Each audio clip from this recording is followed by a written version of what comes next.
and gentlemen, and thank you for being here today. My topic is about relationship abuse, and by abuse I mean physical violence, sexual violence, mental violence, and I know that it's a really heavy topic, so if at any point you feel like you need some space and need to step outside the room for a bit, then please feel free to do so at any time.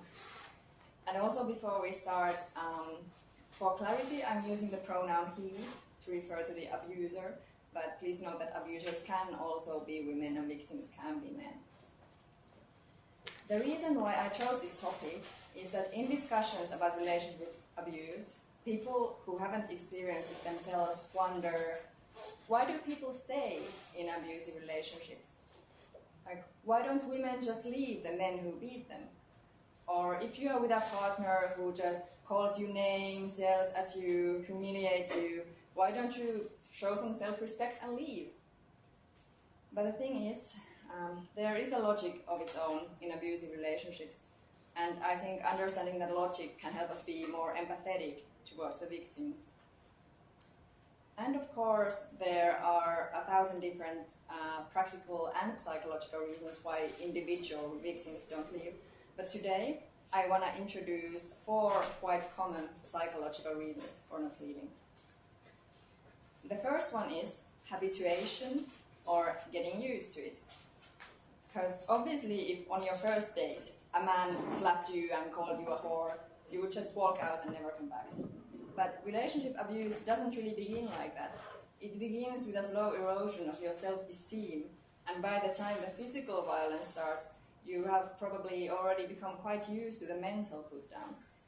And the physical violence usually starts with pushing and shoving or grabbing hold of somebody and refusing to let go rather than a beating. The second one is that even in abusive relationships, it's not all bad all the time. And what keeps the victims hooked is the alternating cycle of good times and bad times. It begins with a tension-building phase, when the abuser is becoming more and more irritable, until one day he blows up, he's violent, or he otherwise acts in a scary, mean, hurtful, aggressive manner. But often, very soon after this incident, he feels very shameful of his actions, he's very regretful, he tells you he's sorry, that will never happen again, he's gonna change. And what begins after those apologies is the so-called hearts and flowers phase. Then he can act very romantic and it feels like you've got a fresh start. So, when you are in the hearts and flowers stage, why would you leave? I mean, your partner has said that they are sorry and they will work on their issues, and maybe they have even literally begged you to give them a second chance. So, why would you leave? The third one is a psychological phenomenon called traumatic bonding. It's basically the fallacy that together you have been through ups and downs and you've been through heaven and hell, and all of it has made your relationship so much stronger and brought you so much closer together, and he's the only one who knows you so well. But what you never realize is that, have you been through hell together, or has your partner put you through hell? And the fourth and final fallacy is the fallacy of we can work on it together. Do you think that maybe you need to learn more effective communication techniques, or maybe you need to help him with his bad self-esteem?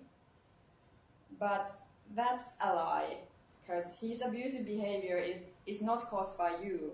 It's not caused by a lack of effective communication. It's not caused by bad self-esteem or trust issues or his anger management issues.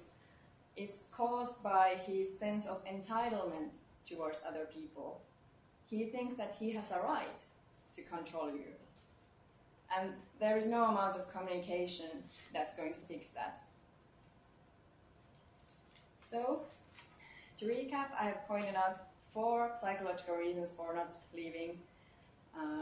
Habituation, or getting used to it, the cycle of good times and bad times, traumatic bonding, and the fallacy of working on it together. To end with, if you feel like you need to talk to somebody about these issues confidentially, I would recommend calling a hotline. You can find the numbers by Googling, for example, Women's Line Finland, for women, or for both men and women, there is Nollalinja.